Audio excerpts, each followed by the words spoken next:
My ex-husband, who thought I was infertile, left me 15 years ago. When he ran into me and saw my son, he trembled.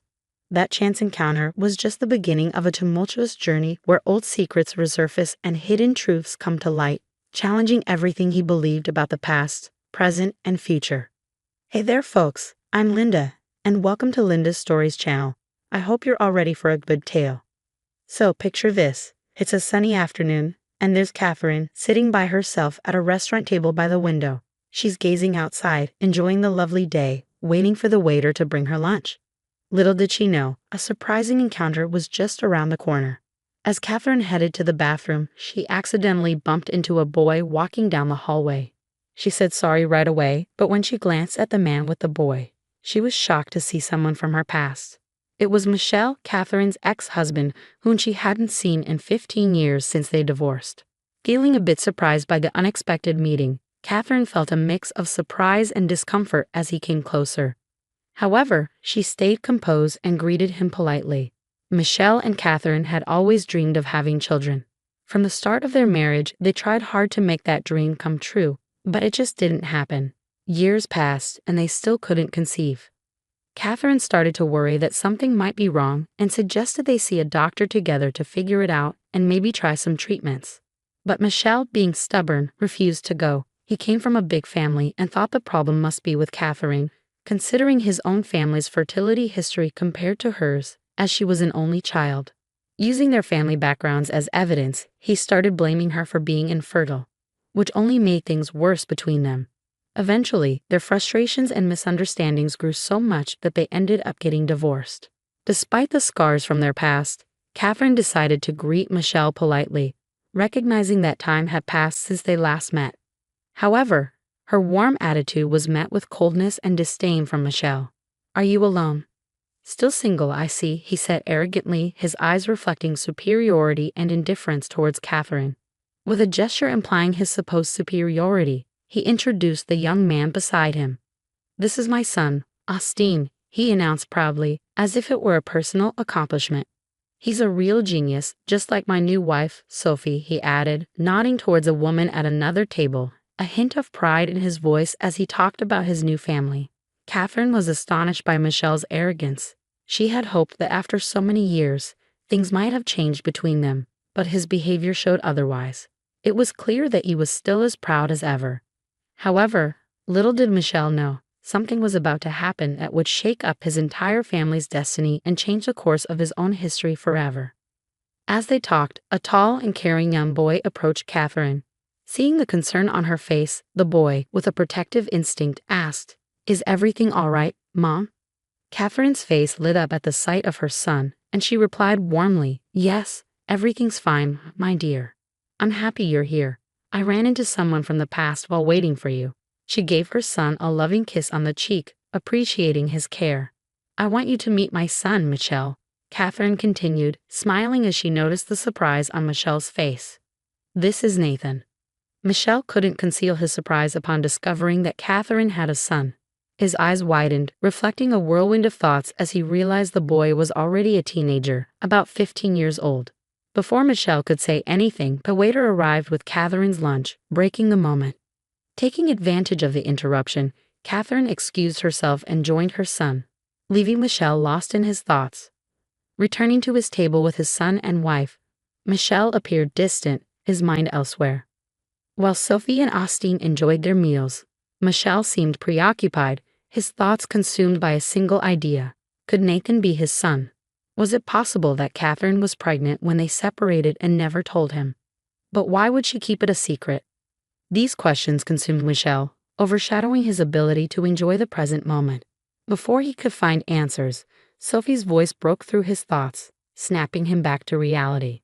As days passed, Michel couldn't shake the issue from his mind. He dreaded facing the truth that haunted him. How would Sophie react to learning he had a child from his past marriage? And what about Austin? How would he feel discovering he had an older brother? The idea of confronting Catherine, fearing she might demand financial support, only added to his anxiety. Despite the swirling uncertainties and doubts in his mind, Michel couldn't ignore the overwhelming curiosity pushing him to uncover the truth. How could this be possible? Michel questioned himself relentlessly. He was convinced that Catherine was unable to have children, especially after years of failed attempts to conceive together. Michel's experience with Sophie had been vastly different. A few years after his divorce, he met Sophie, and she soon became pregnant with Austin. Upon hearing the news, they swiftly decided to marry, embarking on a new life together. These contrasting circumstances only deepened Michel's doubts and confusion about the possibility of Nathan being his son. Michel found himself caught in a profound internal struggle. On one side, he yearned for the truth, but on the other, he dreaded the potential upheaval in his life if Nathan turned out to be his son. His pride urged him to maintain the facade of a perfect family with Sophie and Austin, convincing himself that Nathan and Catherine's reappearance would only bring chaos and disruption. Yet, Catherine's persistent silence on the matter intrigued him further. Why would she keep Nathan a secret from him? This mystery intensified his curiosity and deepened his doubts. Meanwhile, Sophie began to notice her husband's distant demeanor. Michel always seemed lost in thought, and it concerned her deeply. Determined to uncover the cause of his distress, she confronted him, ready to face whatever truth lay behind his troubled behavior. Feeling trapped and unable to keep his worries to himself any longer, Michel finally opened up to his wife about his suspicions. Sophie was taken aback by Michel's revelations, her eyes widening in disbelief and apprehension. "Do you think Nathan could be your son?" she asked, her voice betraying surprise and uncertainty. Taking a deep breath, Michel mustered the courage to admit his suspicions. "Yes, I believe it's a possibility," he confessed, his voice tinged with doubt. Concern furrowed Sophie's brow. "But Michel, this could turn our lives upside down. Are you sure it's wise to pursue this truth?" she asked, her apprehension evident in her tone. Michel nodded resolutely. "I have to know, Sophie. If Catherine won't tell me the truth, then I'll arrange for a DNA test," he declared firmly, his decision firm and unwavering. "No, Michel, please don't do this," Sophie pleaded, desperation creeping into her voice. "We shouldn't get mixed up in their lives," she reasoned, attempting to sway her husband. "Let's just leave the past where it belongs and focus on our future." Sophie tried everything to dissuade Michel from pursuing the truth, convinced it was best to leave things in the past. She thought she had convinced him, but Michel remained resolute in his determination to uncover the truth. Against Sophie's wishes, Michel decided to contact Catherine and arrange a meeting, determined to seek answers. Catherine was taken aback when Michel reached out to her after their unexpected encounter at the restaurant. She never expected to hear from him again, recalling his arrogance from their past. Initially hesitant, she declined his invitation. However, Michel's persistence eventually persuaded her to agree, albeit reluctantly. "Catherine, there's something important we need to discuss," Michel began, sounding unsure. "It's been weighing on my mind since our meeting at the restaurant. I've been thinking about it a lot lately, and I need to know the truth," he asserted firmly. "What's this about? What do you mean?" Catherine asked, puzzled. "You know exactly what I'm referring to," Michel snapped back. "I'm talking about Nathan. If he's my son, I deserve to know," he declared emphatically. "Oh, so that's why you were so surprised at the restaurant," Catherine chuckled, putting the pieces together. "What's so funny?" Michel demanded. "I deserve to know the truth." "No, Nathan isn't yours," Catherine affirmed, frustrated by Michel's insistence. Unsatisfied, Michel pressed on. "Then whose son is he?" he demanded. "You, a single mom with a 15-year-old son. He has to be mine. I just don't understand how that's possible. You were infertile." "You always jump to conclusions," Catherine shot back, annoyed by Michel's accusations. "Nathan isn't yours. I've already told you he's Gregory's son, my husband's." Michel was taken aback, and Catherine clarified. "Nathan isn't 15. He's tall like my husband, but he's actually just about to turn 14. There's no way he could be your son," Catherine asserted. "After our divorce, I went to see a doctor to figure out why I couldn't conceive and maybe explore treatment options," she explained. "But the doctor told me there was nothing wrong. I was perfectly healthy and capable of getting pregnant.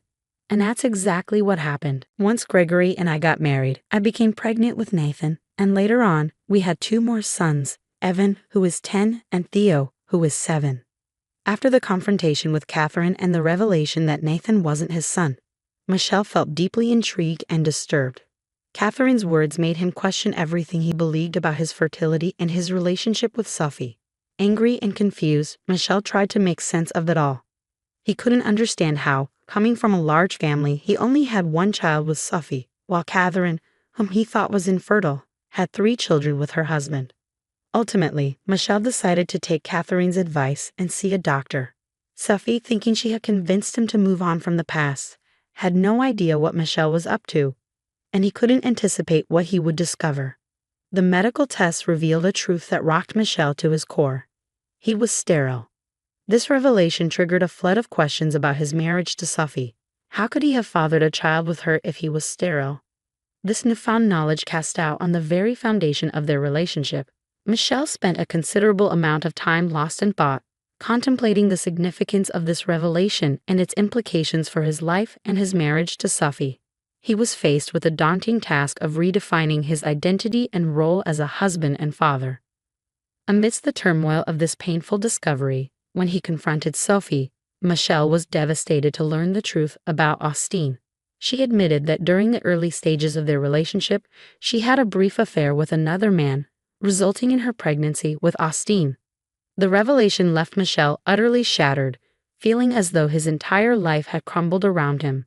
His pride and confidence in his fertility had blinded him to the truth for so long. Now he was confronted with a new reality that shook the very core of his beliefs about his marriage and his role as a father. Michel had to come to terms with this newfound truth. He found himself faced with the daunting task of rebuilding his relationship with Sophie on a foundation of shattered trust. Moreover, he grappled with the emotional challenge of reconciling his feelings towards Austine, knowing he wasn't his biological son but still loving him as his own child. This revelation marked a profound turning point for Michel, but he understood the necessity of forging ahead and reconstructing his life upon this newfound truth. This narrative underscores the vital role truth plays in fostering healthy and enduring relationships. Honesty, both with oneself and with others, serves as a cornerstone for nurturing mutual trust and respect. Moreover, the story serves as a poignant reminder of the importance of confronting our own biases and egos, which can obscure our perception of reality and hinder our ability to truly see those around us. Have you ever experienced a moment where the revelation of truth completely altered your perspective on something or someone in your life? If you found this story engaging, please consider liking and subscribing to the channel. Feel free to leave a comment with a number from 1 to 5 to indicate your level of appreciation for the narrative. Also, check out the video currently displayed on your screen. Until next time.